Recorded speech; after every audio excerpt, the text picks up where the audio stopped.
The story starts like many others. Gates popped up, monsters appeared, humans awakened with new abilities, and once again the world had finally acquired peace, but that peace was short-lived when the world faced a new trial in the form of the Red Gate, dubbed the worst disaster known to humankind, the Chaos Gate. Even with the combined strength of countless hunters sealing the gate had become an impossible task. Just as humanity faced the crisis of extinction, 12 legendary hunters stepped forward. They defeated the catastrophe known as the Chaos Gate, becoming the heroes who saved humanity, and those 12 heroes are known as the 12 Apostles. In just a record-breaking 79 hours, the party defeated the destruction beast. Now humanity can rest for the next 100 years until the next Chaos Gate opens again. This also means that from today it will be another 100 years before the TW Apostles gather once more. Everyone has their retirement plans, but it looks like one particular hunter, the Thunder Emperor, still hasn't made up his mind by now. Even his friends are curious about what he plans to do. That's when he finally expresses his desire to become a writer, a web novel author to be specific. And so a few months after the Chaos Gate's closure, the Thunder Emperor starts taking online lectures from a guy named Peterson. The Emperor has already begun dreaming of the bright future he's about to have in his writing career. The fever to become a writer is so intense that he even starts thinking that perhaps he was born for this. As my guy decides to finally get to work, having taken notes from Peterson's lecture, his seniors interrupt him. They think he's done enough for one day, but as much as the Emperor wants to take a breather, he's got a deadline to meet and it's due tomorrow. There's no room to slack off. His seniors wish him good luck and leave him there in the cafe while the Emperor eagerly prepares to dive back into his ambitious work. We notice something strange through the window. A manhole cover shaking, and then out pops a disgusting monster from the manhole. Meanwhile, my guy is diligently working, totally unaware of the horror lurking outside. He's chugging down lattes like there's no tomorrow, and the waiter just keeps bringing them, counting this one. It's now his 18th order. The poor lady in the background is struggling to understand how a single dude can drink this much to give himself the adrenaline rush he needs. He puts on his headphones and plays his favorite playlist.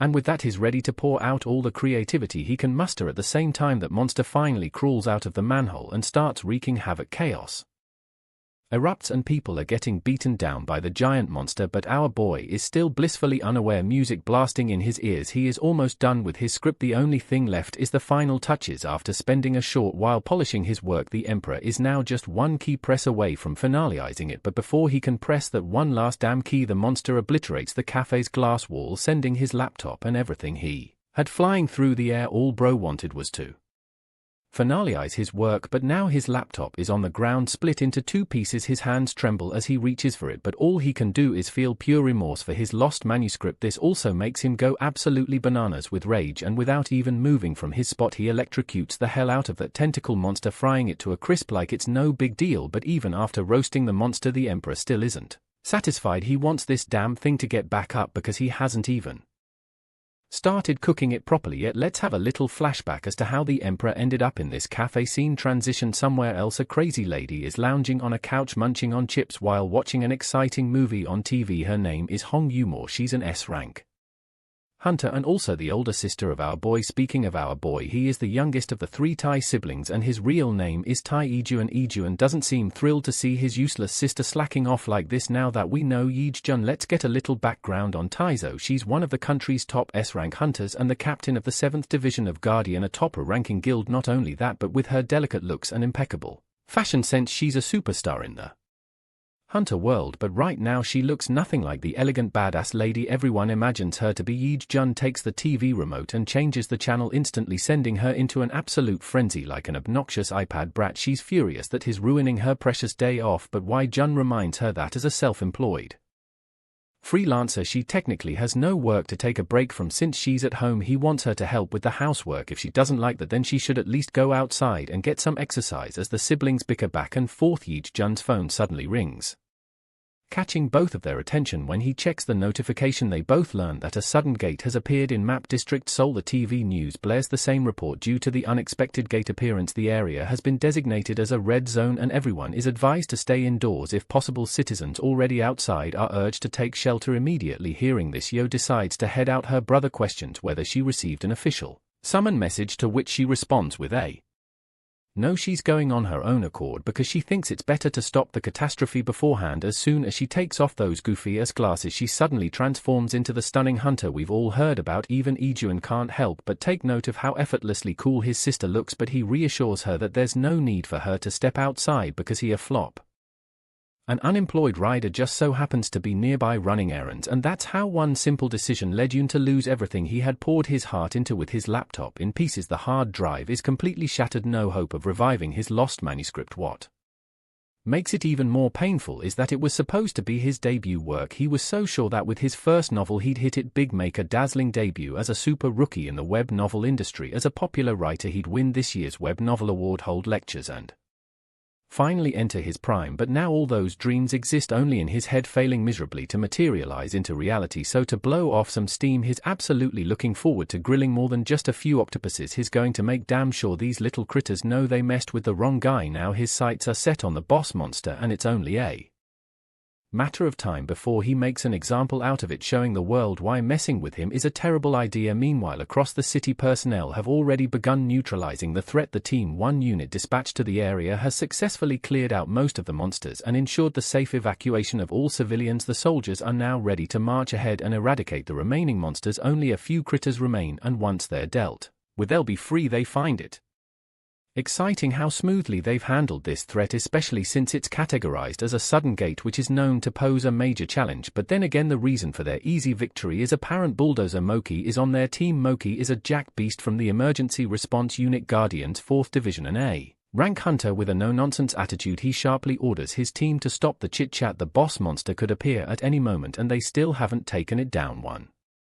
soldier isn't worried at all. After all, they have an A rank hunter on their side, so how could they possibly fail? But Seoki reminds them to stay vigilant. He knows the monster can strike from anywhere at any time. Then a massive dragon with multiple heads appears. The creature is so huge that the buildings around it look insignificant in comparison. It slams its enormous reptilian tail onto the ground with such force that it causes a massive impact, instantly crushing one soldier who's unlucky enough to be in the way. Just a blink and the man's reduced to a blooded pulp. Seoki is utterly stunned. He's never seen anything like this before. The monster they're facing is no ordinary beast. It's a Hydra, a boss monster with a AAA rank. The soldiers open fire with everything they have, but it's clear that their weapons are nothing more than a minor inconvenience to the monster. The creature obliterates buildings with a single swing of its tentacle. Seoki is left petrified. A AAA rank monster coming out of an A rank gate is unheard of. He knows they need reinforcements. Without it, they have no chance of surviving. The Hydra unleashes a blast of purple fire, and the soldiers brace for impact, but Seoki swoops in just in time, shielding his team from the deadly attack. Just after blocking a single attack, he looks visibly exhausted. He knows they have to buy time until reinforcements arrive. The problem is one head of the Hydra is already a class, and if all 9 heads attack, survival is unlikely. But Soki refuses to give up. If there are people to save and if he still has the strength, he will fight for them at the cost of his own life. So Soki does what any brave hero should. He leaps into the air and crashes down like a meteor, using his trump card to take down 2 of the monster's heads. It's a small victory, but it's not enough to neutralize the threat completely. One of the Hydra's heads fires another purple blast, and Koki is directly in its path. The attack takes him down and he's out of commission. The Hydra isn't done yet, though. It raises all its heads, gathering energy to form a massive fireball. Seoki, battered and bruised, knows if they don't stop it, the entire area will be wiped out. But then a bolt of lightning streaks across the sky, striking the monster's fireball and causing it to fizzle out. Seoki is still in awe, watches as the lightning dissipates the threat, and standing in front of him is none other than Thunder Emperor. Heejun is absolutely furious. He was just one click away from finishing his manuscript, only for these monsters to ruin it all. The boss monster cowers in fear as Heejun's radiant aura fills the area. Confused and desperate, it charges toward its demise. Heejun, on the other hand, is determined to make an example out of it, so he swings his hand through the air and delivers a solid slap to one of the monster's face. Not just one slap after slap, until the creature is reeling, and just when it seems like the monster might have had enough, Heejun delivers his final crushing blow, a lightning strike so powerful that the Hydra is fried to a crisp. But even after obliterating this massive creature, Yoon's anger isn't satisfied. He's still furious about his manuscript deadline. As the surviving soldiers begin to recover, they're confused by what just happened. They can see the monster has been subdued, but they're also worried about their captain. Seoki is barely conscious, but still alive, and the team rushes to him. They also notice the lifeless Hydra's body, and upon closer inspection they spot a massive groove on one of its heads. It looks like someone struck it with incredible force. The soldiers can only assume that Koki, their captain, is responsible for this damage. The news soon spreads. It's reported that an A rank hunter Moki fought and defeated a AAA ranked monster single-handedly, despite the massive gap in their ranks. Though the mystery remains, why did an A Rank gates suddenly spawn a AAA monster. After 2 years, Seoki becomes an internet sensation, his heroic battle becoming the subject of countless videos now. With over 100 million views, is hailed as a hero even though he sustained enough damage to grant him a 14-week recovery period with permanent vocal cord damage from the profanity he shouted during the fight. Meanwhile, at a high-level meeting of Hunter bigwigs, Coke's actions are discussed. One member suggests recruiting him into the Guardian Guild immediately due to his incredible performance. However, another disagrees, noting that he's only an A rank, but even the skeptics acknowledge that Koki could potentially be promoted. Rank sitting quietly in the meeting is Yo Yeej-jun's sister. She knows that it wasn't Soki who defeated the Hydra, it was her brother. She's dreading what might happen if anyone finds out the truth. Dang, the Guardian Guild Master and an S-rank hunter suspects that the Thunder Emperor might have been behind the monster's defeat. He questions whether anyone truly believes that an A-rank hunter could defeat a AAA monster. He's not buying it. Yo remains calm, pretending not to know anything, but internally she's panicking. If Dang figures out the truth, she and Yeej-jun will be in serious trouble. Dang leaves the meeting still skeptical. He is certain that only someone of the Thunder Emperor's caliber could take down such a terrifying monster, no matter how much the Thunder Emperor hides or removes his traces. D-Wong is determined to find him and meet him personally. Cut to the said Thunder Emperor, who is trembling and sweating like he's been thrown into the middle of a desert. The guy who literally cooked a giant monster with a single bolt of lightning is now terrified of his manuscript examiner. For the record, this fearsome judge is none other than Ji-Yu Kyungmoon, editor from Gold Label Publishing, editing team 3. And finally, Kyungmo gives his verdict. The story has nothing that will keep the audience excited. Lee-jun feels like he's been struck by lightning. Kyungmo, on the other hand, proceeds to give a thorough review. While the setting is good, the problem is that every monster gets obliterated in a single hit. The story favors style over substance, making it impossible for readers to stay engaged. There's no character development, no realism. If this keeps up, readers won't be able to immerse themselves. They'll lose interest and drop it. Desperate, Lee-jun tries to argue otherwise. He really put his best effort into making the story as engaging as possible, but apparently repetition isn't the only issue plaguing his script. Kyungmo slides his iPad across the desk toward Lee-jun and questions him about the recent news. A Guardian hunter recently saved civilians during a sudden gate breakout. He nearly died in the process. This, Kyungmo says, is what you should be writing about. A mere hunter, not even high-ranking, risking his life to protect the masses. The intensity, the desperation of that battle, this is what Yeej-jun's story is missing. Even without witnessing it firsthand, people can connect with a hero emotionally. That's how a name becomes engraved in history. Even if they weren't there, they feel like they were. They understand that person's heart, their struggle, their pain. That is the touch of realism. And just like that, something clicks inside Lee-jun and it finally makes sense. He bows his head in apology, acknowledging his mistake. He never once considered the audience's emotions. Now that he understands the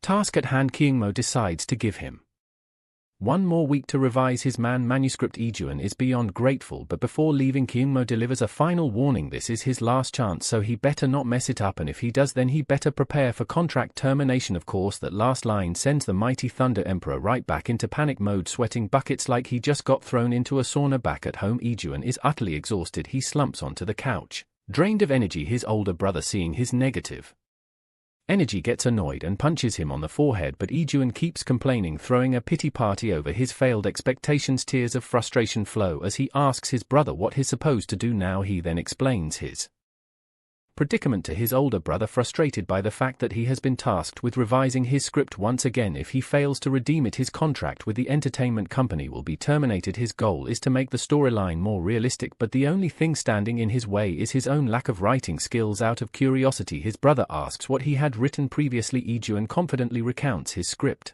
where he had eliminated 30 A-rank monsters with a single attack. For him, this was the most realistic setting possible. In his mind, there was no way the plot could be any more grounded than this. It looks like bro thinks that just because he can obliterate monsters with one strike, everyone is just as powerful. Even his brother understands what is wrong, so he questions his gullible little brother whether he has ever fought like a normal person would. Proudly, Lee-jun responds positively when asked when that was. Lee-jun recalls the Chaos Gate incident.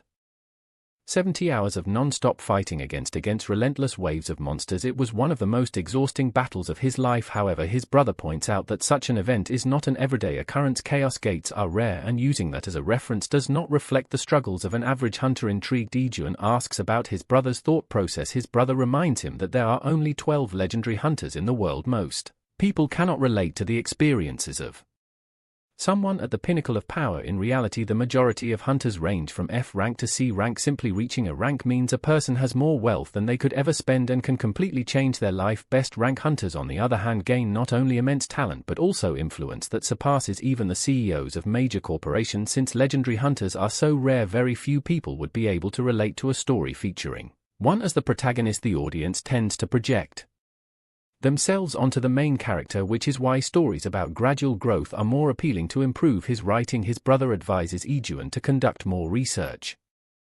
Watch regular hunters or at least observe them, but Yun faces another problem. Since he is not a licensed hunter, he is prohibited from entering active battle zones. With no other option, he begs his older brother for help. Wanting to get rid of his persistent younger brother, the older sibling offers a suggestion: visit the Korean Hunter Association. The president of the association would likely be able to assist him. He reminds Ijuan that he is the Thunder Emperor, the only legendary hunter in Korea.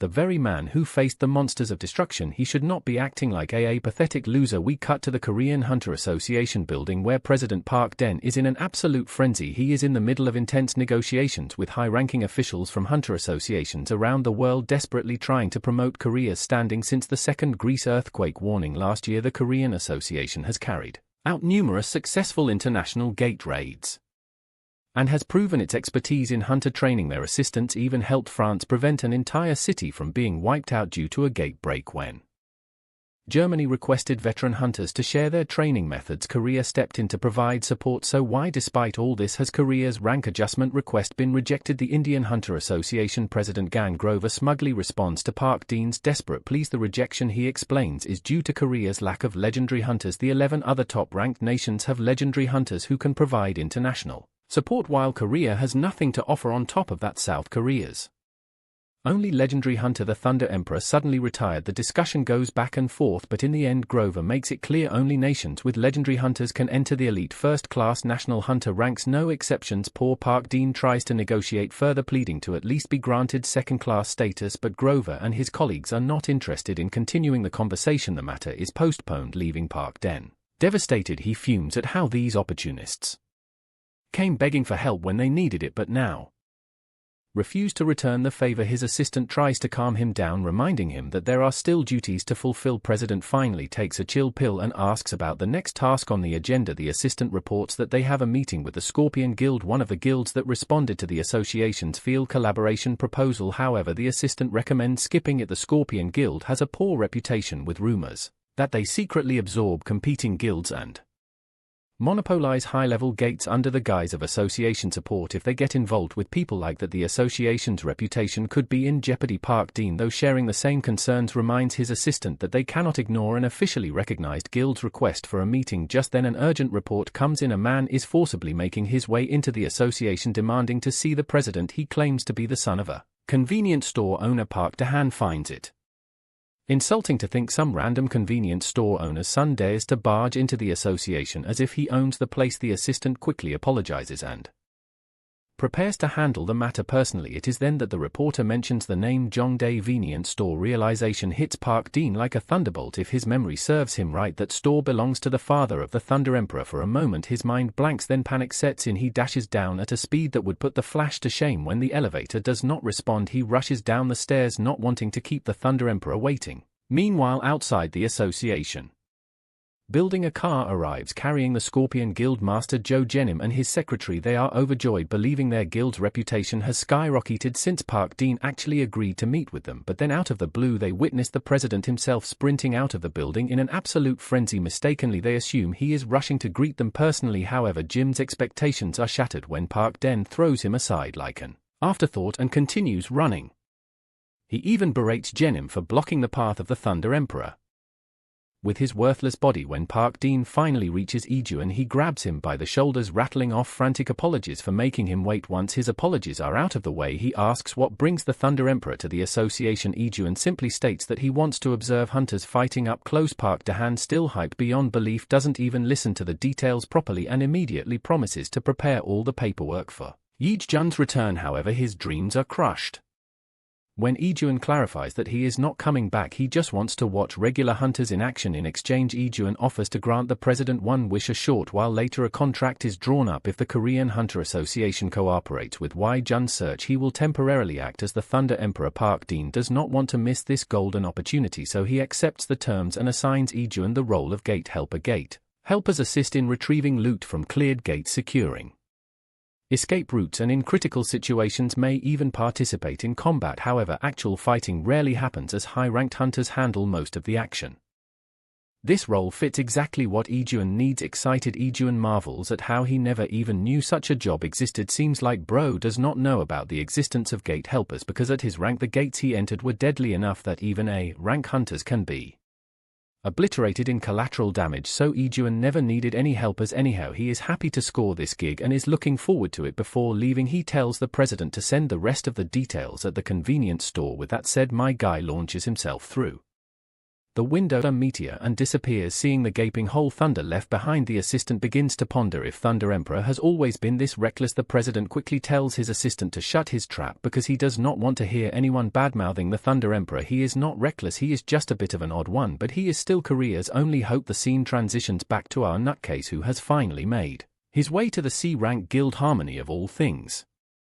From this point onward, Ijuan will be able to learn more about the real hunter world, and this time he wants to write a story packed with real-life experiences, not something shallow like before. As soon as he enters, he happily yells out his greetings as well as his name, announcing himself as the new gate helper, but his happiness soon fades when he notices that nothing seems to be going on in this so-called guild. The only things occupying this place are piles of trash bags and two trash bags in human form slacking off on the couch. One of them jolts awake at the mention of a gate, panicking, thinking that one has appeared. The other, laziest on the couch, explains that it's just the gate helper who was supposed to arrive today. The fat guy quickly gathers himself and apologizes to Jun for the bad first impression. Meanwhile, our idiot is just happy to finally experience the ways of an actual guild. The fatty puts on a broad smile before greeting the newcomer and introducing himself as Man Sarzong, the guild master of Harmony of all things. Our boy shakes bro's hand violently, greeting him with all the eagerness in the world. Sash invites him inside and tells him to make himself comfortable.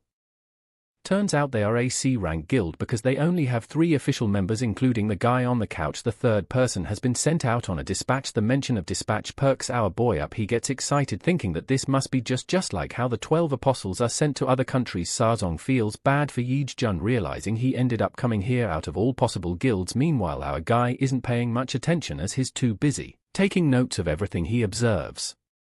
After all, he wants to portray what a normal guild looks like in his scripts, but as we can see, this place is far from normal. Even the guy busy on his phone admits it. This guild is stuck at C rank forever and there's no big money to be made. The few members they have are barely making ends meet. While this is the harsh truth, Sash isn't sure if his friend has to be this blunt and insulting about it, but then again, truth is truth. As they argue back and forth, Ijuan takes note of how close they both seem. The two of them together feel like a pair of longtime comrades. Sarzong admits that they've been tolerating each other for a long time while the two continue bickering. Ijuan diligently takes notes about the camaraderie shared between hunters. Seeing how highly Ijuan speaks of them, they begin to wonder if the reason he keeps complimenting them like veterans is because being an F rank must really suck, making them look impressive by default. Ijuan meanwhile is going absolutely bananas with his wild imagination. He has seriously convinced himself that these two runs are among the greatest of hunters. He's so excited that he can't wait to head into a gate with them. Then an awkward silence falls because Sean clarifies that this guild has no expeditions planned. All the enthusiasm drains from Yoon's face like he just heard the most brutal mom joke ever. The only reason he opted to join a hunter guild was to go on raids. Sash reveals that he too desires to go on expeditions, but he simply hasn't had the opportunity. Eugene then questions what he's supposed to do now since his plan to experience real life has collapsed before even taking off, to which Sarzong nonchalantly replies that there's nothing for him to do now that Jun thinks about it. Not getting many jobs is part of real-life experience. After all, it's not like gates open every day. He is now ready to do anything else if there are no raid jobs, to which the brown-haired guy immediately orders our boy to clean for them. Sarzong exposes this nasty bastard for handing over his duty to someone else. Either way, my guy simply accepts the job. He is feeling absolutely euphoric. He has an entire week to revise his script before his contract is terminated, so until then he plans to implement all the realism needed to make his manuscript engaging. It's the second day on the job and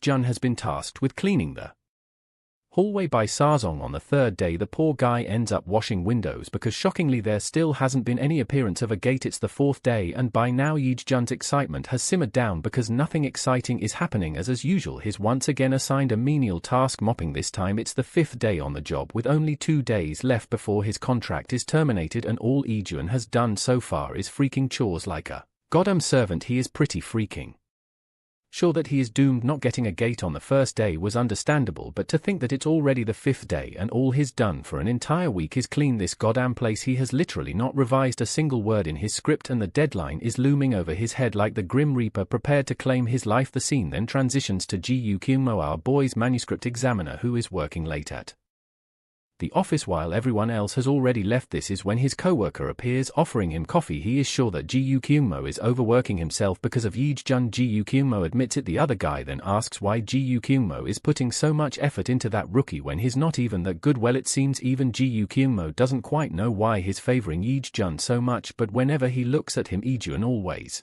seems desperate to prove himself through his writing. Ji Kyungmo is hoping that his efforts might bear fruit because that guy is his last hope, but it looks like the hope Ji Kyungmo is banking on is having a very tough time. Only 1 day left before contract termination, and poor Yeejun has not made any progress with his current manuscript word count remaining at a sweet round 0. The aspiring author is busy having his first C-rank guild observation. His recent obsession is to write a realistic novel, but so far that goal has proven unrealistic for him because Aeon hasn't written a single word in his manuscript and his contract's on the verge of termination. Dude is actually facing dread, realizing that he's about to get his ass fired. The C-rank guild's leader brings him the first good news of the day. They have an emergency dungeon expedition. Dion speechless for a moment before erupting in happiness. It's the moment he's been waiting for, a chance to see hunters in action, allowing him a chance to write, but for some reason C-rank hunters look worried. The thing is, it's a B-rank dungeon and they're a C-rank guild to Ion. It sounds like a piece of cake, but often forgets that not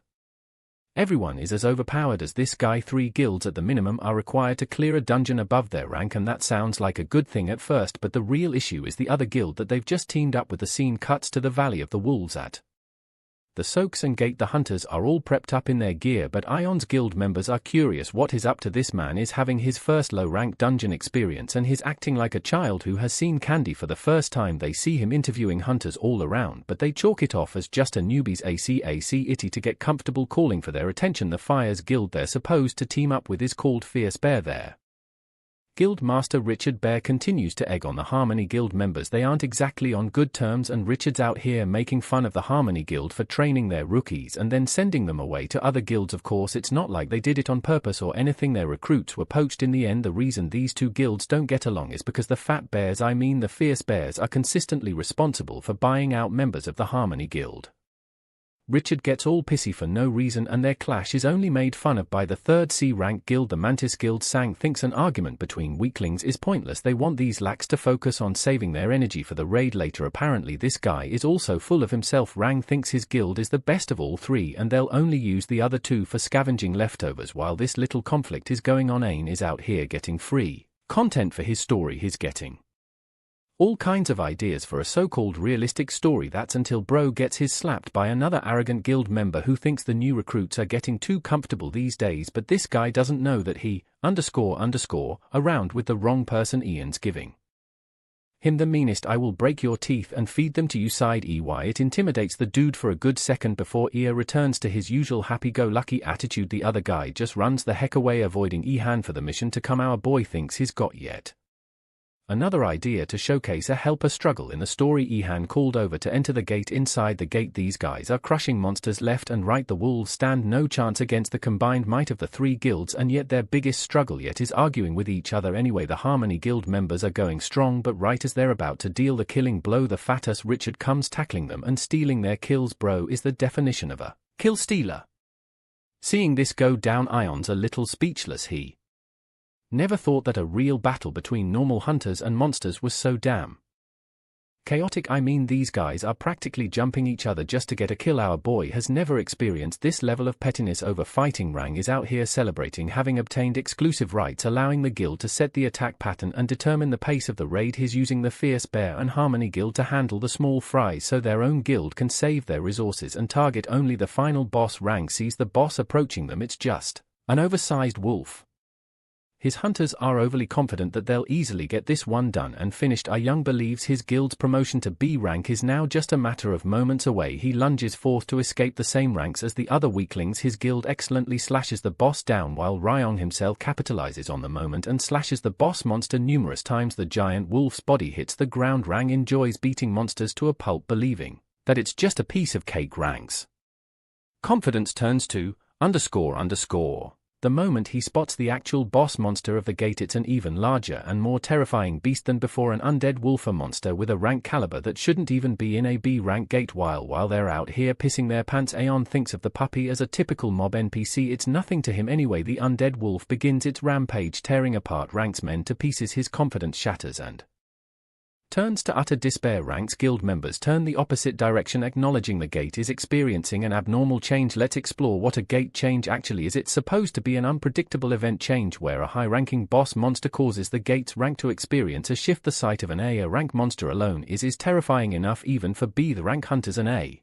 rank creature is just out of reach, a peak that terrifies their level, and now this undead wolf has become their greatest demise. The chances of a C rank guild contending against a gate 2 ranks higher than their own. Their survival rate is even less than an average human surviving a normal gate. Basically, these guys are done for. The wolves are tearing apart the guild members like paper. Ryang stands there completely paralyzed in place. There's too much going on, and despite his efforts to get so far, Rang refuses to accept his defeat in a place like this, so he overestimates his abilities and charges right ahead, only to eat __, with a single smack, tossing his body into the nearest boulder. The rest of the wolves, the supposed B rank ones, are casually hunting down each guild member. Even the Fierce Bear Guild is at despair's end. These people can't even hold themselves together in this tough situation. The voice of reason becomes Sazong, who wants them to remain confident and wait for the association means to send back up if they can hide for a while, and by some time the association hunters will reach them in time. Sazong is more than ready to give up in his own life just to ensure their survival. The guild members all run away, abandoning him and apologizing for doing so. He knows that he can't beat the monster ahead, but that's not what he's fighting for. All he cares about is becoming a decoy, allowing the rest to evacuate in time.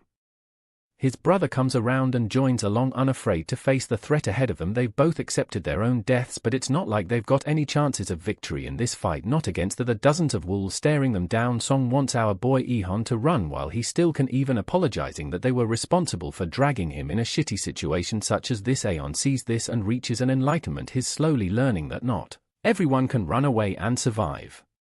That was the cruel reality of the battlefield. People here fought knowing they were going to die. This is what a real hunter's life actually looks like. Aeon is gratuitous of their valiant efforts. Unfortunately, the Harmony duo are nothing but helpless against the A rank monster. They're unable to find even a single opening. Right when they think they're about to die, a single lightning beam crosses past them. Ian goes Super Saiyan again, removing his glasses to get serious. He activates his Thunder Wheel ability to annihilate the group of monsters in a single strike. The crazy part, this guy adjusted his output to 5% of his full strength, and that was enough to tear a hole into the ground. Sazong and Suho are freaking speechless at the sight of Ihon eradicating the threat. The legendary hunter looks at them with promise, realizing that his found entertainment in realistic hunter stories. Still, his previous attack wasn't enough to beat the A rank monster fully, but it's not like our boy is worried. He doesn't even turn around to obliterate the damn monster in a single wave of lightning. They know by now that he's the Thunder Emperor all along. Ion strapped for time since he's got to finish his manuscript. Now he wants these guys to keep his identity a secret and vanishes in a flash of lightning. The Harmony Guild members are left questioning what the hell just happened. In the meantime, the association backup team also arrived at the scene, rescuing all the hunters involved. That night news covered the report of the mysterious gate change. Thankfully, some hunters escaped the gruesome threat and were rescued by the association members. Well, Kyungmo is out here biting his damn nails in nervousness. Midnight's a minute away, and so is his contract termination. His annoying writer Ihon finally hits him up at the last moment. He sent the file for the manuscript. Thankfully, it was only a minute before the actual deadline. The editor is dying to see some good stuff in this document because Yang made way too many mistakes in the past. To his surprise, Kyungmo can't believe that the story actually carries weight. It is way better than what he thought he would receive. Over to a different scene. D. Wang's grandson gets hit by a damn car. Apparently this clown with a big nose is overconfident in his return as a C rank. It's been 1 whole year since he was sent to train. There were many trials in his path. For example, bro got his ass beat by boxing kangaroos, but he thinks it was just necessary for his growth. After enduring painstaking training each day and night, he overcame each trial and rose higher than A D rank. This guy's also a part of the Harmony Guild and he thinks he's become a C rank hotshot like his brothers, but for some strange reason it's eerily quiet in the guild's headquarters. Yig thinks his brothers must be planning some big stuff to celebrate his return. He enters inside sparkling with hopeless optimism. The result bro finds Ehon there, both of them not knowing who the other person is. The aspiring writer introduces himself as a gate helper, but Youngie is offended at the mere thought of an F-rank newbie joining amongst their guild. Yongsik acts like a hot shot who has just acquired the heights of C-rank. Lil bro doesn't know he's facing a legendary hunter. Aeon doesn't even know what this man is about. In any case, Sazang and Suho are still disappointed they ended up making the Thunder Emperor of all people do cleaning work and other chores, but they're even more confused as to why he joined their guild. It just doesn't make any sense. Then there's the fact that Ion's revealed his identity, which means he probably won't return to face them again. It's unfortunate because Suho was seriously expecting the help of the legendary hunter to clear Hyel dungeons, allowing their guild to climb higher. The guild leader thinks his brother is being short-sighted and naive, especially since they just escaped a life-threatening dungeon raid only a while ago. Actually, the real reason gate changes even occur is because of the ranks of hunters participating in the gate. Now Ehon was secretly legendary rank, that's why the change was influenced, which also means each time they raid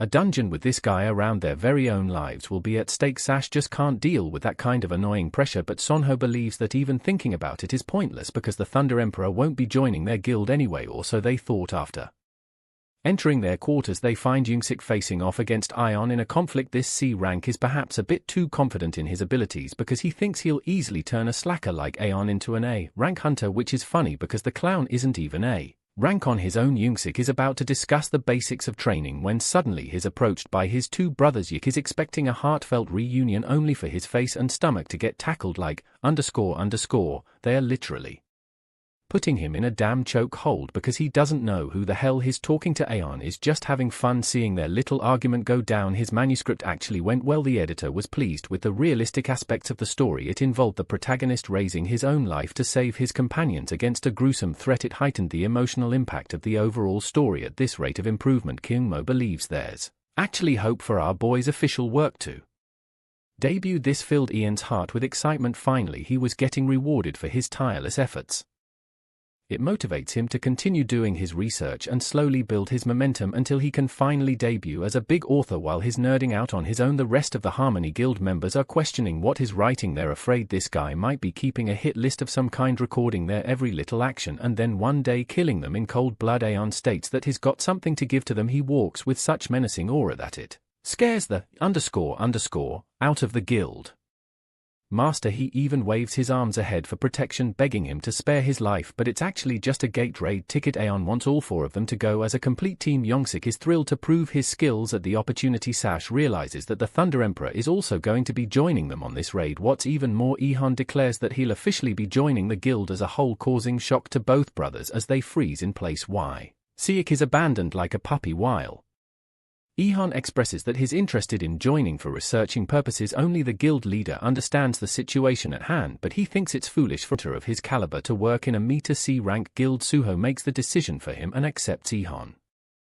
into the guild. Much to his brother's annoyance, Suho's as serious as it can get and reminds his brother of their guild's early days. 5 members started the Harmony Guild and then more than 20 members joined the guild, boasted ambition to climb even higher, but right then each member started to withdraw until all of them embraced the cruel reality that they weren't anything special. Still deep down, Suho regrets being unable to chase their dreams. At this moment, Sonho believes that the person before them isn't the legendary hunter at all. It's actually just a boy who wants to chase his dream. Along with that, it helps the guild too. It's the second chance they so desperately needed. Sonho thinks they should do it for Joe's sake. They want to consider their newest recruit as an aspiring novel writer, a gate helper named Ihan. Thinking about Sun's words and reflecting about his family, Sazong sees the vision and finally approves. Ion's joining the Harmony Guild has gained its newest recruit at last. Meanwhile, a secret reconnaissance agent is keeping tabs on ES activities and reporting back to his own group. Aeon's out here typing away like a maniac again, recording his interaction with Siak. The people around him take him for a weird guy. Suddenly the staff members are shocked to see Guildmaster Dang dressed up all nice and entering the store. He explicitly states that he's got some business to deal with the kid, so he wants the store to be emptied out. The staff members don't even take a second to argue with him because they're getting a ton of money just to exit the place. Dang approaches Ion, who's just an innocent soul, humming to the beat of his Heart D. Wang is seriously pissed, recalling how this brat ran away from him last time. His mere presence exudes so much pressure that Ihon turns around to notice him. The old man remarks that they've got some unfinished business to deal with, and then it turns into an anticlimactic ending when Dang embraces the Thunder Emperor like he's his damn son or something. It's been a while since Grandpa over here last saw him, but our boy is serious about keeping his business, especially since his creative juices are being disturbed in the middle of him writing a novel. Dang recalls that he's just as stubborn as ever, but the old fart is confident that Ihon won't be escaping this confrontation so easily. Ever since his retirement from the legendary hunter rank, is yet to answer his calls, but that's only because Dwang incessantly called him to no end. The guild master counters that it's only because he's been avoiding him like a plague. These two guys aren't even related by blood, but Dwang is out here pretending that he is actual grandpa. The aspiring novelist brushes off the matter and insists that he's got to finish his novel. Dang is ready to leave him alone so long as he answers one question. Dang is dying to know why the Thunder Emperor suddenly decided to return as a hunter. This so-called serious question gets dodged as our boy is too busy writing his novel to care. Dang decides to talk about something Ihan actually likes, for example the fancy shoes that he requested him to bring anyway. The old fart gives him a damn rant about the favors he did for Ihon giving up. The legendary hunter explains that he needed to maintain the identity of a gate helper to conduct research for his novel. That's why he made a deal with the president of the Korean Association and ended up returning as a hunter in exchange. Dang is almost offended that Ihon didn't choose to side with the Guardian instead, but Ihon argues that it would be too easy otherwise and he wanted some realism in his story. Grandpa doesn't get what he's talking about at all. Ihon suddenly acts like he's got a PhD in understanding the struggles of normal hunters, completely forgetting the fact that he's absurdly overpowered and beyond broken on his own. D. Wang doesn't get what he's talking about, but he's more than ready to help the boy with his research material. He insists that if Ian joins the Guardian he'll help him become his successor and pave a path for his future. To that, Aeon completely stuns the old man by revealing that he's already made an alliance with a guild. He doesn't care about the successor, at all. Hearing him joining the guild, Dang is pretty impressed. He wonders if his own group should just buy the guild that recruited the Thunder Emperor. Eon expresses that he joined only recently and he doesn't want to hear any nonsense from him. Dang then gets to a serious matter, addressing him by his name. There's the obvious threat of his identity being leaked, and that's something the senior guild master wants the boy to always be wary about. Even though Ehon personally isn't afraid of something like that, Dwang believes that it could pose a threat to those involved around his life, the ones that are far weaker than him. In the middle of his rant, Dwang recalls one of his first memories encountering the Thunder Emperor. He just defeated a monster, but his expression remained deadpan and unimpressed. He spares out for a good minute before returning to his jokester self, even offering Ehon to join the Guardian anytime he faces a struggle. Grandpa finally turns away to leave, but he's more than happy to see Ehon finally experiencing the joys of life. Seeing this, he asks his secretary the costs of acquiring a publishing company. Apparently Dang's got some plans for our boy anyway. Ian's being kept an eye on by multiple targets. They know for a fact that he can't be a weak F rank merely because of his connections to D. Wang and the association president. Suddenly reaches enlightenment. It's known for a fact that Dang doesn't treat anyone nicely. He's supposed to be a ruthless figure. At this point he wonders if rumors of his cherished grandson are actually true and if Eon is actually the kid he dotes on. Right when Eon exits the cafe, Jenim is begging his men to cancel the assassination plan because he didn't know they with Dang's beloved grandson. Funnily enough, our boy gets run over at full speed. Unfortunately, Jenim couldn't handle the situation in time. These guys went full speed, hitting our boy, confident from the impact that they've killed the target, but of course both men are shocked when he hung unharmed and standing on his feet. They deem him a damn monster for surviving such a brutal crash. One of them tries to kill him with a weapon while Ion is so dense he thinks it's his fault for staring at his phone while crossing the road. Then he spots the two men attempting to stab him with their weapons. Easily dodging both of them, he grabs them and jolts them with a surge of electricity, knocking both men out in a flash of a second. Ian's mighty powers come to the surface, but then he returns to his normal state and realizes that he may have gone overboard. He's worried that someone may have spotted him, causing a scene. Just now in the distance, Guild Master Dang is receiving all the attention from the crowd, allowing our boy to enjoy an air of relief. He still can't place a finger on why he was attacked and wonders if he should just check in with the association president. After the incident, the men are carried to the hospital. June apologizes for the inconvenience caused. He didn't believe those men would go so far. Ion learns that the association president knows a bit about these guys, to the point his attitude turns to seriousness. These guys actually belong to the Scorpion Guild led by Jim. They're a dangerous group that operated with the Korean Association right after The Thunder Emperor's retirement Janam is a manipulative and cunning individual known for doing whatever he can to get what he wants. June shared a recent meeting with this guy but ended up sidetracking him just to see Ihan. That's why this is just his way of paying the association back. He obviously can't lay a finger on the association president, so he's targeting the ranker who received his attention instead. June apologizes for the troubles caused again, but E's pressure is so much that it's uncomfortable to Thunder Emperor. The president requests the legendary hunter to calm down, ensuring that he's going to do whatever it takes to protect the guild that he's a part of. They think he's angry, but deep down bro is enjoying the moment to the fullest. He thinks this is as realistic as things could get for his story. After all, this encounter has provided him insight that hunters are fierce in competition even outside of gates. This means the looming threat will only promise the protagonist's growth. Aeon's practically radiating at the opportunity, and he's more than happy to tell the president that he can handle things on his own without any of their involvement. June certainly wasn't expecting that. But this naive fool thinks that it's necessary for the sake of making things more interesting. Let's go over and visit Jenim, who is currently having a field day. He instructed his men to cancel the operation, but they idiotically went ahead with the plan anyway, and then they failed to kill their target too, humiliating the entire guild by ending up in the hospital. Not even his men know how they were defeated. They think it was some kind of bodyguard who took them out. To this, Jenim smacked the living daylights out of the guy, sending him flying. Jim still doesn't know that the guy they faced was the legendary hunter himself, so he's out here underestimating the threat. He's disappointed in his men for being unable to beat one kid more than that. Now that he's come to know that Dwang is Ion's grandpa, things will only get more complicated. The guild master of one of the greatest guilds in the world is no laughing matter after all. Still, Jenim thinks it's pointless to back out. Now he learns that Ahon belongs to the Harmony Guild and intends to buy every single gate that the guild intends to bid on in the future. This way the gate helper won't have any guild to scout him. Jim's devious schemes go for an even more sinister twist as he intends to kidnap one of Eon's family members, and that's what happens as Eon's friend is casually strolling around not knowing what's about to happen next. Jim's men execute the mission well, kidnapping the lady successfully while she has no idea what's going on. She can't believe an unimportant person like her is being kidnapped of all people at the Scorpion Guild's hideout. Jumps in over his head, thinking that he's just one-up Dong by pulling out this secret move. Now S ranks are absurdly powerful. He doesn't even require more than a few squad captains from his guild to wipe the Scorpion Guild off the face of the earth.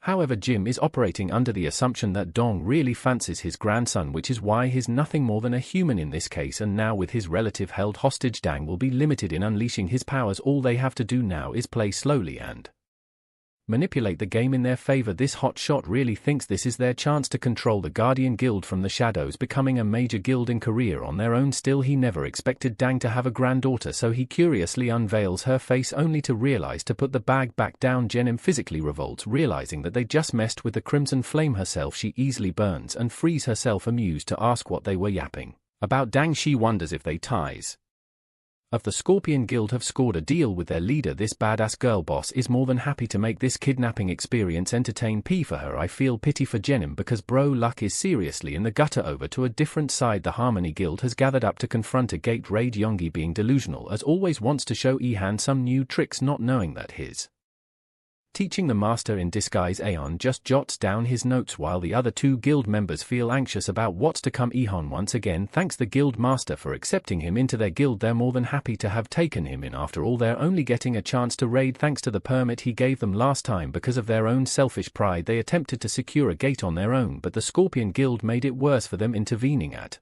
every step and snatching the gates they bid on. Hearing the name of the organization, Eon's face literally goes from 0 to 100. Bro is hella mad that those bastards are interfering with his cherished guild. Zhou wonders if he said something wrong because the situation feels tense anyway. Yongsik is dying to enter the gate while Ihan takes off his glasses, aura maxing with those eyes and deciding to meet the Scorpion Guild head on. Suddenly he receives a text from the Crimson Flame, who took a casual selfie after beating Jenim and the rest of his lax. It's so funny that she sent it in the group chat acting like it was nothing. She tells him about Jenim, the man responsible for kidnapping her, and the guy who's the leader of the Scorpion Guild. Reading this, Ion's face turns to a smile. He offers to hand her a wish ticket for a request. Meanwhile, Jenim ran for his life. His men have yet to figure out what even happened. The Crimson Flame left them alone on a whim, and they all got their asses handed to them for no reason. Jim roars at them for capturing a damn Srank hunter. His men severely underestimated her caliber. This woman turns everything to ash wherever she goes. She's like Satan's incarnate with enough flame force that entire gates get incinerated with her magic. A brilliant fire mage with no equal, more than just a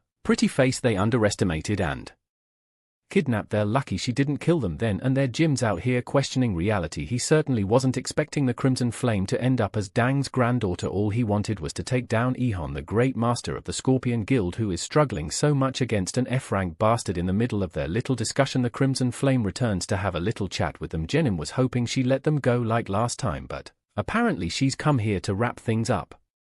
With a flick of her finger, boundless flames erupt all around her. Ian asked her for a favor, so of course she can't ignore the fact that they messed with her little brother. Jam's life is burning apart in shambles. It's the ultimate example of around and find out, and the Orion Guild is surely finding out the hard way. Wasting little to no time, she burns the entire place down, destroying the Scorpion Guild. By the end of her attack, the Crimson Flame walks away content-wrapped by the exciting sensation of feeling like a comic book superhero. Jenim and his men straight up took a one-way ticket to the hospital. Their little kidnapping attempt led to the destruction of the Scorpion Guild as a whole. The entirety of Korea was going crazy over the kidnapping of an S-rank hunter. Everyone made fun of the Scorpion Guild for self-destructing like fools. Among them, Wymo is wary. He receives ES message who has decided to delay the submission of the script by one more day. Let's go and see how our aspiring writer is doing. Apparently he's fuming with annoyance, unable to get anything down on his document. His sister is getting impatient, but our boy is unrelenting and tells her to say the magic words if she wants an answer out of him. She doesn't want to and leaves the room, while Ehon finds himself annoyed that he couldn't write a single word thanks to the Scorpion Guild's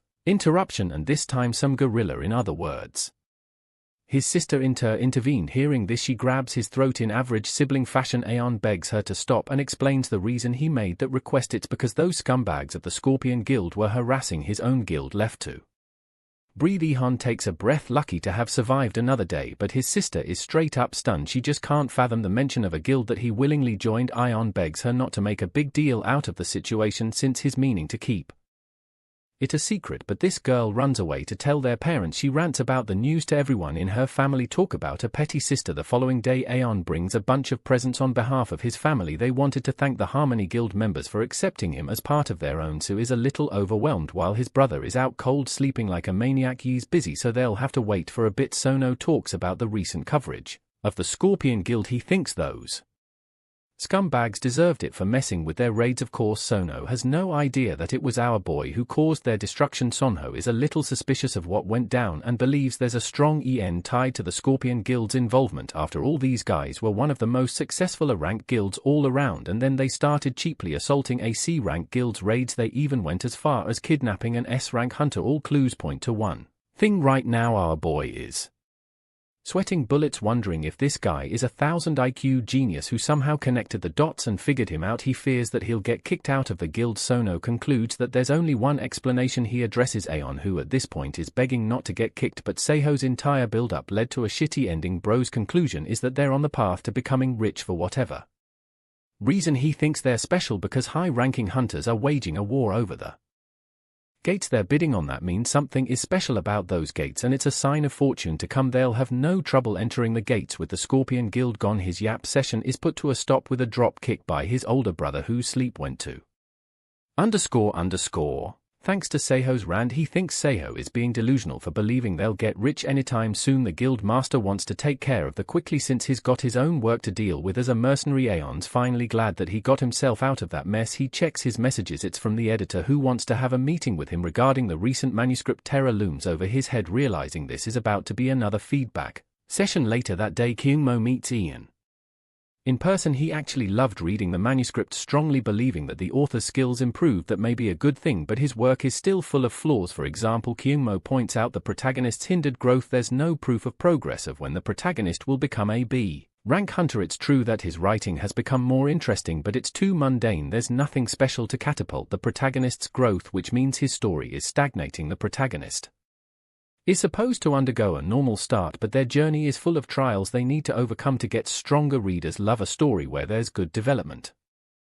After all, even the 12 legendary hunters aren't overpowered from the start. They experience gruesome battles to get to where they are today, and it's only thanks to their unique journeys that people are excited about them. That aside, the Thunder Emperor was different from the rest of the apostles, as he was blessed with gifted talent from the beginning. Kyungmo emphasizes that the writer should focus on the protagonist's development. This gives our boy a bunch of ideas. He's going to include a Scene where the main character will overcome a difficult obstacle to get to the next level. The editor agrees with this perspective and concludes the meeting. Yang is thankful for his feedback. The editor leaves him with a homework exercise. He wants on to focus on a writer's growth and explore the topic deeply. After all, a writer's growth is the platform his main character starts off from. It's an interesting frame and it leaves Ihon in a state of contemplation for his protagonist. His thoughts linger on what it truly means for one to grow. As night falls, Ijuan sits at his computer searching for consultation on how to portray a protagonist's growth in his writing. He stumbles upon a suggestion saying he needs to show the protagonist gaining stronger abilities or acquiring powerful items. At first it clicks, he just needs to add more training scenes, but as he hovers over the next recommendation, a new idea catches him off guard. It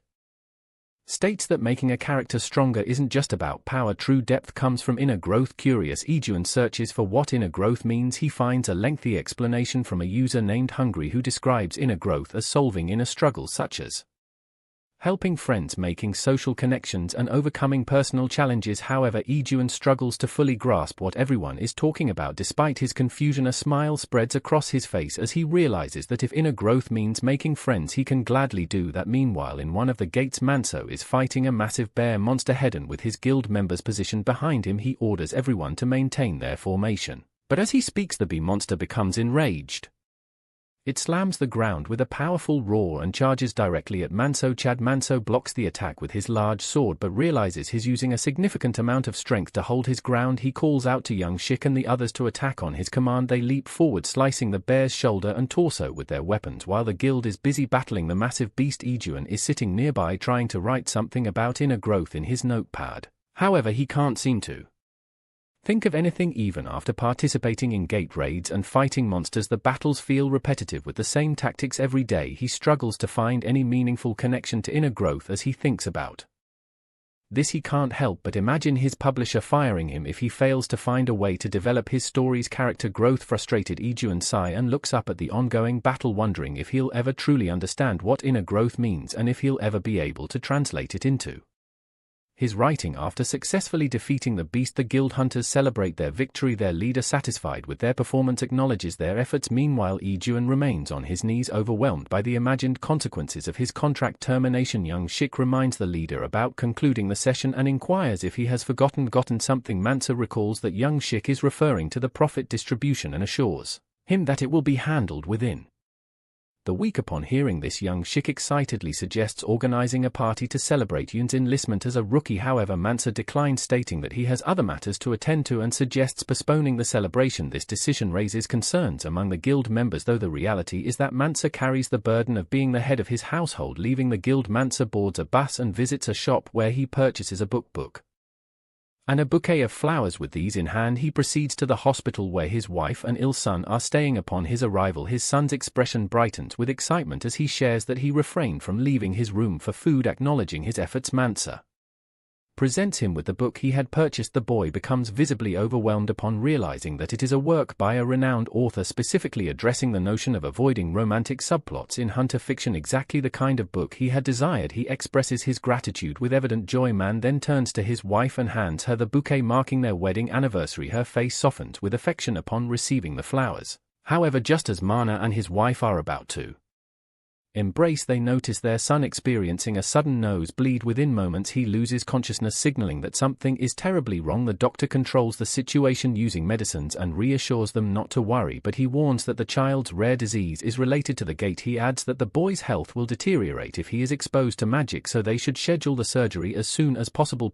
Manso, with trembling hands, nods and claims he is aware. The doctor, sensing his hesitation, assumes Manso might need time to think and gives him space. Manso, still gripping his fists tightly, worries about how he will afford the surgery. He contemplates taking out another loan or taking on more mercenary work to gather the necessary funds. Lost in thought, he notices his wife silently crying beside their child. He wipes her tears and assures her that he will handle the financial arrangements, urging her not to worry. As they speak, their son suddenly opens his eyes, startling both parents. They feel a wave of relief seeing him awake and ask how he is feeling. However, the boy apologizes for falling ill, his voice filled with guilt. Manso tries to comfort him, insisting it's not his fault, but the child continues, saying it's because of him that his parents are suffering. The mother's heart breaks at his words and she begins to cry, blaming herself and her husband. Instead, she promises the boy they will do everything to ensure he gets better and won't face any more pain outside, Mano stands in queue on the street, his mind racing. He recalls how the bank rejected his loan application because he already has one under his name with no other options. He decides to return to mercenary work. He joins a mercenary group and begins slaying monsters, pushing himself to the limit. One day a fellow member praises his hard work and asks why he's pushing himself so hard, questioning if he needs instant cash. Manso confirms, revealing he needs 200 million won. The member is shocked, rubbing his head as he reminds Manso that C-class hunters don't earn that much, but then the member remembers something and makes a call. He dials someone named Hyong and asks if the job they discussed earlier is possible for a C-class hunter. After getting confirmation, he hangs up. Hearing the conversation, Manso stands up and asks if the job pays well. The member nods, explaining it's dangerous but highly lucrative. Manso, desperate and determined, agrees to take on the job, knowing it might be his only chance to save his son. The member hesitates, unsure if Manso should take on such a dangerous job, but Manso is desperate and willing to do anything no matter the risk. The member reveals that a B-class wizard guild is looking for a tanker to front line while they channel their spells. However, the mission involves raiding a B-class gate, which is far more dangerous for someone of Manso's C-class rank. According to the member, Manso could earn up to 100 million won as the tanker. This amount shocks Manso, but before he can respond, the member warns him that he'll have to face the monsters alone. Holding the line while the mags prepare their spells, the member emphasizes that Manso could lose his life fighting bee monsters, but Manso, driven by desperation, accepts the job without hesitation. He requests the member to secure the position for him. The next day, Manso finds himself standing in front of a massive B-class troll monster. Behind him, the mags from the guild are busy channeling their spells. They order him to hold the line, and despite the terrifying size and power of the beast, Manso agrees. He plants himself firmly in front of the monster, gripping his large sword tightly. The troll begins delivering powerful axe swings, each strike shaking Manso to his core. He barely manages to block the attacks, his arms trembling under the force as he struggles to hold his ground. Memories of his middle-class life flood his mind, the constant struggle to pay rent, his landlord threatening to evict him if he doesn't pay by next month, the guild office rent piling up, and most importantly, the looming cost of his son's surgery. These burdens fuel his determination, and despite the overwhelming strength of the monster, Manso refuses to give in. He clings to the hope that this job will allow him to provide for his family and secure a better future for his son. However, the troll's attacks grow fiercer, and with one devastating swing it shatters Manso's sword and strikes him directly in the chest. The impact sends him crashing to the ground, his body broken and bleeding. The mags rush forward to attack the monster, but Manso lies motionless as he takes his breaths. A single tear rolls down his cheek. He thinks of his son, his heart heavy with regret and sorrow. He feels like a failure, an incompetent father who couldn't give his child a better life. Meanwhile, in an apartment, he is deep in thought, pondering the concept of growth and what it truly means. His thoughts are interrupted by a phone call. The voice on the other end delivers the news about the Manso situation. The words hit Yoon like a thunderbolt, shaking him to his core. Manso is admitted to the hospital with his wife sitting beside him, crying uncontrollably. Ijuan and So arrive, their faces filled with worry as they see Manso lying in the hospital bed. Ijuan quickly realizes that Manso had been working himself to the bone to pay for his sick son's surgery and soon confirms it. However, Suo feels a pang of anger toward Manso for not sharing his struggles with them, as if he considered them strangers. Hearing about Manso's dire situation, Ijuan immediately offers to help. This puts a thoughtful expression on Sun's face as he remembers Yoon's identity as the Thunder Emperor, but after a moment of hesitation, Suncho shakes his head and refuses Yoon's offer. Ijuan is shocked and asks why Suncho would reject his help. Seo explains that if Manso had truly needed money from them, he would have asked. Since he didn't, Cho believes Manso wouldn't want to accept their assistance. Now he adds that Manso has always seen Yijun as their younger brother, not as the Thunder Emperor, and accepting help in this way might hurt Manso's pride. Young Shik, who is also present, suggests talking to the B-rank Mags guild that Manso had been working for as a mercenary. Sunyo agrees, wondering if Mano had been overthinking things or simply been too naive to ask for help. He turns to Wai Jun and assures him that if they take his help, Manso might feel disappointed in himself. Instead, they will figure out another way to support him. As Seo turns to leave, Yijun's face hardens with determination. He confidently assures Kuno that he will help them not as the Thunder Emperor but as their youngest brother Una. While later elsewhere, the Mags Guild is in the middle of a chaotic battle against a horde of skeletons. They are confused and frustrated, calling out for their ranked C tankers to step forward and take the hits from the shadows. Suncho and Young Shik emerge, stepping into the role of tanks. The enraged skeletons charge at them, but the two hold the line, shielding the mags, who begin channeling their spells in the background. After a grueling fight, they finally reach the boss room. Outside, the group takes a moment to rest, with Suncho and Young Shik trying to catch their breath. Even though they manage to handle the smaller mobs, they are clearly at their limit, and now they are about to face a rank B monster gate. As Suncho sits in thought, he overhears two mags arguing. They complain that they should have hired a rank B tanker.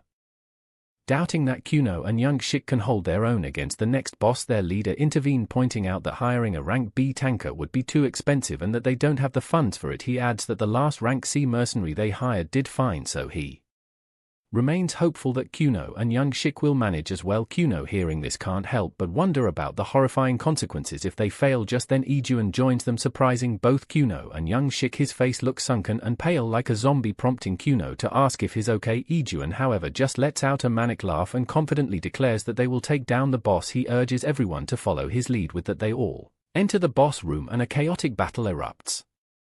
However, to the mag's shock, they find only small skeletons in the boss room with no sign of the actual boss. This makes the mags wonder if someone else has already defeated it. One of the mags suggests calling it a day, as there were too many smaller skeletons and all the mags have used up most of their magic power. Additionally, they can't figure out why the boss isn't appearing even though they've cleared most of the horde. The leader is also drained with only enough mana left to cast 1 or 2 spells at most. Looking at the C rank hunters, he realizes that with their depleted mana and the C rank's limited strength, they won't be able to fight the boss if it appears. Reluctantly, he decides to call it a day and instructs everyone to return the next day to finish the job. As the group begins to leave, Ijuan calls out to the Mage Guild leader, questioning why they're giving up when the real fight is just beginning. The leader is confused by Yoon's words until Ijuan points out a strange phenomenon. The head of a skeleton minion is levitating in the air, sucking in the bones of the fallen skeletons as it channels energy. A massive rank B boss monster, a giant skeleton, forms right in front of them. The sudden appearance of the boss catches everyone off guard. Despite his nervousness, the leader quickly rules his team, urging them to gather whatever mana they have left and prepare to fight. The mags begin summoning their remaining spells, launching a barrage of attacks at the giant skeleton. However, to their shock, the skeleton remains unharmed, as if their magic is completely useless against it. The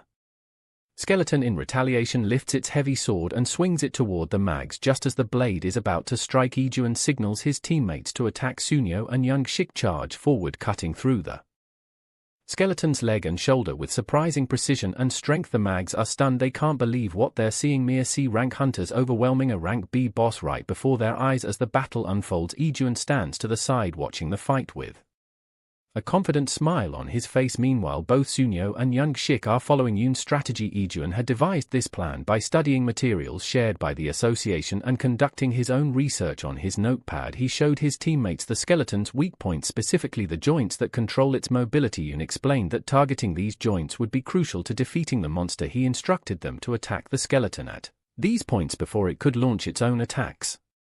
Suno is amazed by Yoon's thorough preparation, which makes Ijuan shyly reveal that he is an aspiring research-based rider. Back at the fight, Kuno and young Shik are going all out, attacking every joint on the skeleton. Both of them have Yoon's notes with them, detailing how to dodge left and right and how to distract the skeleton while evading its attacks. Following the plan, young Shik leaps into the air and strikes the skeleton's knee, forcing it to drop to one knee. Seeing this, Ijuan calls out to Kuno to attack. Sho leaps into the air, aiming to strike the skeleton's core with maximum power. As he descends, Kuno uses his SLX skill to deliver a devastating blow to the skeleton's core. However, to their shock, the attack completely bounces off, sending both Suno and young Shik flying backward. The skeleton now stands tall in front of them as both hunters are at a loss for what to do next. Ijuan, watching from the sidelines, realizes that strategy is only effective if you have the strength to back it up. The mags, who have been mere onlookers during this fight, begin to fear that they are all doomed. However, Yoon calmly walks past them, channeling his Thunder Emperor form. Just as he is about to step in, SEO stops him by reminding young Shik about a tactic they had used in the past. Ijuan is confused, wondering if they are referring to the tactics they've used against other monsters. Sono suggests combining their powers, and young Shik agrees. They decide to start by drawing the skeleton's focus. Young Shik taunts the skeleton, flipping it off to annoy it. The tactic works and the skeleton begins attacking young Shik, who starts running around screaming for Suncho to do his thing. Suddenly, Suno shackles the skeleton's foot, causing it to lose balance and fall to the ground. As it drops, both hunters combine their sword slashes, striking the skeleton's core simultaneously. Their swords pierce through the core, unleashing a powerful burst of energy. As the dust settles, the skeleton collapses and begins disintegrating into the air. The mags, witnessing this, are left speechless, their jaws dropped in awe. Soon the realization hits them that they have survived, and they begin celebrating. Why June 2nd is impressed by the duo's determination and ingenuity in a life-or-death situation. They came up with a new strategy using their own strength, and in Yi Jun's eyes this is exactly what growth looks like. Meanwhile in the hospital, Mano's body shakes as his mind is filled with images of his son apologizing for being a burden. Suddenly he wakes up confused about where he is. He soon grows worried, realizing he had gone out to earn money for his son's surgery but failed. He is overwhelmed, unsure of what to do next. Just then his guild members arrive, and seeing him in such a distraught state, scold him for not telling them about his struggles. Mano was filled with disappointment in himself and apologizes. However, his guild members revealed that while he was in the hospital they took on some jobs and earned enough money to cover his son's surgery. Hearing this, Manso is in disbelief, his heart swelling with gratitude and relief. To shock him even more, they hand Manso the money they earned from the mercenary work. Sorno assures him that with their efforts, they've managed to cover the cost of the surgery. However, Manso claims he can't accept the money, which leaves the group stunned. Sancho in disbelief asks if Manso isn't thinking about his son. Manso, feeling guilty, explains that they risk their lives for that money and he can't take it without paying them back. Young Shik reassures him that they understand his situation and don't expect repayment. Manso insists that his struggles are his own fault, blaming himself for the guild's hardships. As he speaks, Manso is hit with flashbacks. He remembers a group of hunters resting in an alleyway after a long gate run. Despite their hard work, they were unhappy, earning minimum wages while being exhausted from the grueling tasks. As they talked, the vice guild leader arrived, complaining about how long they'd have to keep cleaning up after gates. He pointed out that with the way things were in the Scorpia guild there was no chance they'd reach rank B anytime soon. He suggested they join the new guild he was starting, claiming they worked too hard only to end up exhausted. Manso,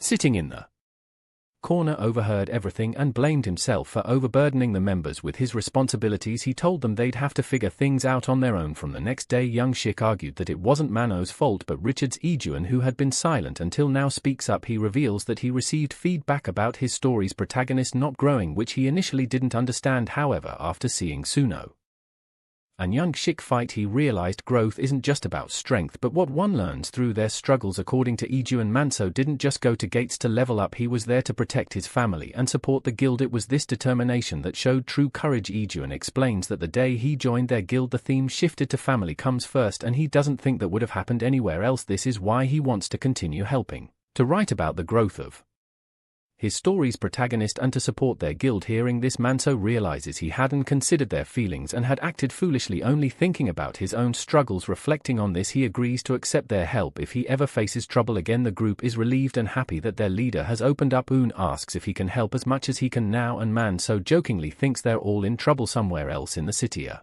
powerful bat monster is wreaking havoc. Elite hunters are trying to stop it, with Doang leading the attack. He orders his team to form a formation and prepare to strike. However, before they can execute the plan, the monster slashes through half of them. It then summons a fireball in its mouth and hurls it toward Dang. A tank barely blocks the attack with his shield. The tank is Izan, an S-rank hunter who checks if D Wang is alright. D Wang confirms he's fine, but the ground is littered with the bodies of the first and second elite squad soldiers while the monster remains at full power. It's a boss monster named Yahello with SS rank power. Dang, seeing the devastation, asks Hyojun to heal the soldiers, who was already doing so. Determined, Dwang draws his sword, ready to risk his life against the boss monster. As Yahello prepares another attack, both Dwang and Yang are startled by the sound of a hunter bolt cracking in the sky. It's the Thunder Emperor himself using his Thunder Wheel spell to deliver a devastating strike on the monster. The recoil of the attack drags Dang back, but he recognizes his grandson Ijuan. Though Ijuan can be a bit prickly, he knows he always shows up to rescue his grandpa. However, Ijuan denies this, claiming he actually came to ask for a favor instead. Meanwhile, at the airport, a crowd gathers, eagerly waiting for someone to arrive. As the person steps out, everyone begins